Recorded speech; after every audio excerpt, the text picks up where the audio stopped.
United in its condemnation of the DPRK's latest missile launch, the international community, however, is sharply divided on what the response should be.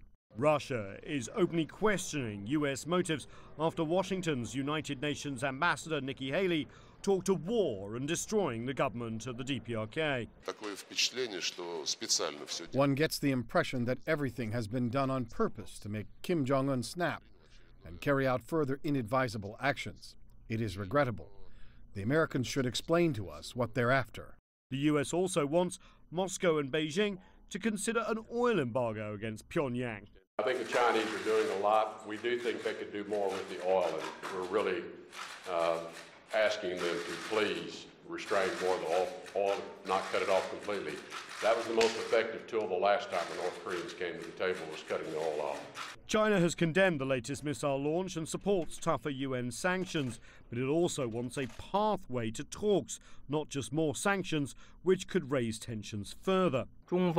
China will fully, accurately, earnestly and faithfully implement the resolutions and fulfill its international obligations. We will continue to handle the relevant issues in a way that helps to realize the denuclearization of the Korean Peninsula, advance dialogue and negotiations, and safeguard regional peace and stability.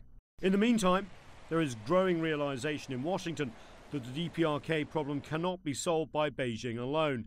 In the early part of the Trump administration, the US essentially said China could fix the problem. But in his latest tweet on the issue, President Trump acknowledged China's effort. The Chinese envoy, who just returned from North Korea, seems to have had no impact on Little Rocket Man. Hard to believe his people and the military put up with living in such horrible conditions. Russia and China condemn the launch. While all major powers agree that the DPRK should stop testing ballistic missiles and scrap its nuclear program, Pyongyang shows no signs of doing so. In fact, it's very close to completing what it said it would.